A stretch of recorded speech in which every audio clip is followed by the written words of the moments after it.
Bonjour à toutes et à tous, ici Livius Popa. Dans la prochaine vidéo, je vais vous montrer comment dessiner et calculer une quantité par la méthode de section. Donc, pour économiser un peu de temps, vous pouvez dessiner vos sections en AutoCAD et calculer l'aire de chaque section à partir d'AutoCAD. Comme ça, on va faire un peu d'économie de temps. Je sais que dans le temps, M. Artaud, il le faisait avec papier millimètre et éventuellement en échelle graphique, mais lui, il avait plus de temps.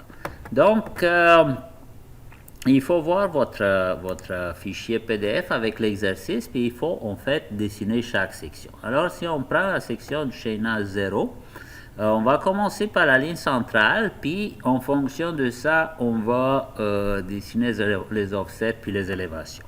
Donc, on voit que pour la ligne centrale, l'élévation est à 29 354. Alors, on va aller en AutoCAD, puis on peut dessiner n'importe où, en fait, sur l'écran. Voyez-vous, ici en bas, là, on va dire que c'est vraiment le point 0, l'altitude 0, les niveaux moyens de mer et des océans.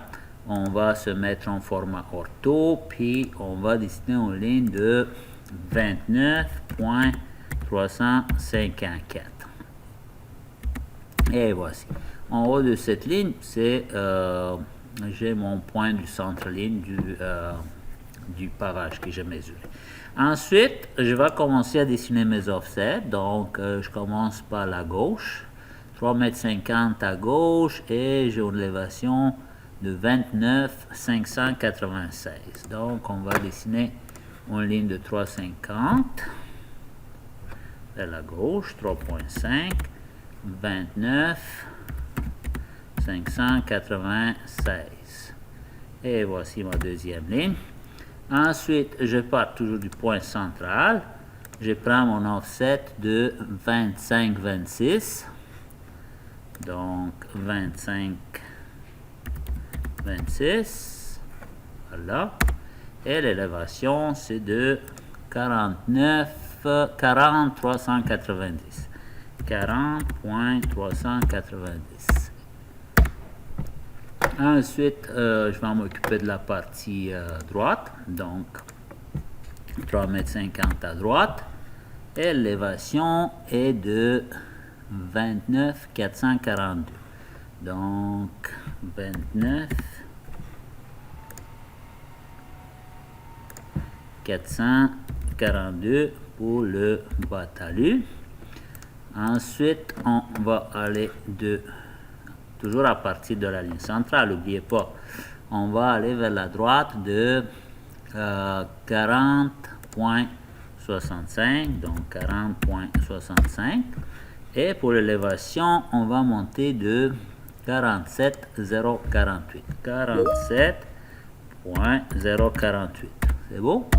Donc, ça va être ça pour les élévations. Maintenant, tout ce que j'ai à faire, en fait, c'est de représenter le terrain. On va rejoindre les élévations.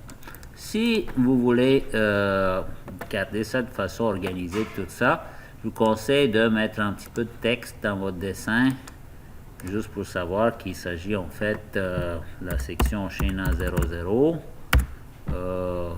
Vous pouvez faire ça beau, mettons, mettre un autre style de police, disons Arial.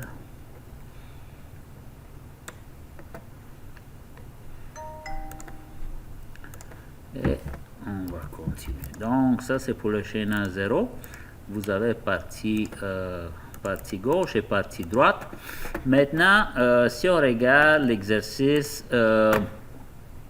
on sait qu'on veut calculer en fait la superficie avec une élévation de 43 mètres. Donc, qu'est-ce qu'on va faire en AutoCAD? N'oubliez pas que ça c'est le niveau 0. On va faire un décalage de 43. Ok? 43. C'est bon. Puis, l'exercice dit qu'il faut conserver les pentes. Donc, en fait, ici, on va prolonger notre ligne avec la même pente. Il va falloir remplir probablement. On peut faire un raccord avec un rayon 0. OK? puis il va falloir calculer la superficie assurée, donc cette superficie là. Ok, c'est très simple en AutoCAD. Une fois que je l'ai assuré, tout ce que j'ai à faire, c'est cliquer sur la superficie, aller dans propriétés, et voici, vous avez l'air ici. Donc, je vais avoir besoin de ça. Comment je vais faire pour montrer ça? C'est à l'aide d'un tableau que je vais montrer comment remplir. Donc, la prochaine étape dans les calculs, c'est de faire un tableau, comme vous avez vu dans l'énoncé de l'exercice. Alors, c'est peut-être la première fois que vous dessinez ça en AutoCAD. Vous le trouvez ici, dans Dessin, Tableau. Ok, là, il faut penser qu'on a deux colonnes. Donc, on va lui dire ici qu'on a deux colonnes. Et puis, on a 8 rangées. Alors, on va insérer ça à côté ici. C'est peut-être un peu trop grand, mais écoutez, on va l'arranger après. Dans la colonne titre ici, on va dire volume total, chaînage 0 plus 0, 0. On s'entend en fait que le volume total pour le chaînage 0, ça va être 0 parce qu'on n'a pas de longueur, donc le volume c'est 0. Bon, vous pouvez toutefois modifier la hauteur de la police, puis le style de la police, c'est mettre quelque chose de plus beau. Dans la première ligne ici, on a, écoutez, le tableau en AutoCAD, ça fonctionne de la même façon que en Excel. Okay? Donc ici, on peut écrire surface, superficie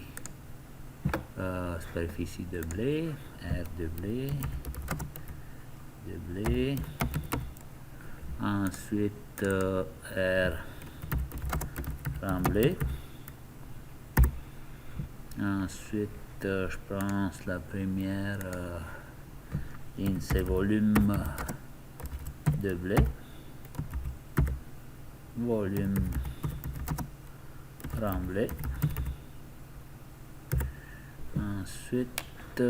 ensuite c'est les calculs volume de blé, calcul volume tremblé, et la prochaine ligne c'est le volume total, excellent. Maintenant je peux ajuster un peu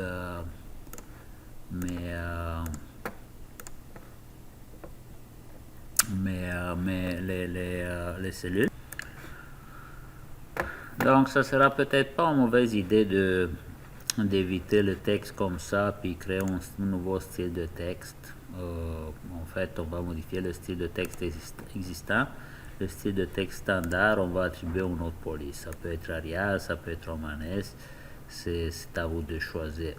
Mais on veut quelque chose de beau. Donc, moi j'ai une préférence pour l'Arial. Alors, on va tout modifier d'un shot. Maintenant, c'est sûr que le tableau, on peut l'ajuster exactement comme dans l'Excel. On peut fusionner les cellules, on peut couper de lignes si on veut. Supprimer de lignes par exemple. Vous avez les icônes ici.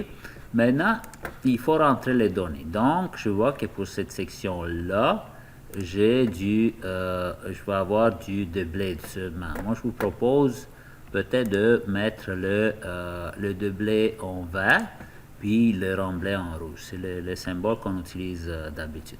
Donc, je veux remplir cette zone-là. Okay? Alors, l'air, je vais le marquer ici. Donc, on va voir c'est combien. On va aller dans Propriétés. Et puis, l'air de cet élément-là, c'est 469,98. Donc, on va remplir ça ici. 469,98. Alors, c'est rempli. Peut-être juste ajuster la cellule. On va dire adapter la cellule pour avoir la même hauteur de chiffre. J'ai pas de volume pour l'instant parce que je suis au chaînage 0. Donc, vous allez voir comment je calcule les volumes par la méthode de section pour le prochain chaînage. OK? Alors, qu'est-ce qu'il va faire? Je vais me dessiner une autre ligne là, juste pour avoir mon plan 0. J'aimerais ça que mes sections soient toutes un peu organisées là, pour que je comprenne qu'est-ce que je fais. Donc, ça c'est mon niveau 0. Je peux commencer à dessiner ma deuxième section. Là, je pense que vous êtes capable. Donc, moi, je vais vous montrer le résultat final. Alors, pour le chaînage 10, j'ai aussi du remplissage seulement, sauf que l'air est différent. Si je vais dans Propriétés, ici, on va voir que l'air est de 423,57. OK? Donc, juste bien le lire. Propriété 423,57. 423,57. On va l'écrire ici, 423,57. Peut-être faire adapter les propriétés. Excellent. Maintenant, je suis capable de calculer les volumes. Comment je fais pour calculer les volumes? Je fais les moyennes des deux sections, donc l'aire de la section au chaînage 0 plus l'aire de la section au chaînage 10. Je divise par 2 et je multiplie par 10, qui est la longueur, la distance entre les deux sections. Donc j'ai calculé mon volume. N'oubliez pas de le mettre aussi dans les cumuls de volume. Donc dans le cumul, là, il faut vraiment rentrer tous les volumes que vous trouvez dans chaque section. Alors, puisque à la section précédente, j'avais 0. En fait, j'ai pas mis ça à la bonne place, donc on va l'enlever d'ici. Et puis, on va les mettre plutôt ici. Donc, ici, on va le mettre parce que ça, plus le 0 d'ici, ici, j'ai pas de volume. Donc, soit vous mettez 0, soit vous mettez rien, c'est assez clair. Donc, 4467 mètres cubes plus 0, ça me donne le même chiffre. On peut faire le même adapter à la cellule. Voyez-vous, c'est comme ça fonctionne. Donc, je vous invite de faire l'exercice jusqu'à la fin.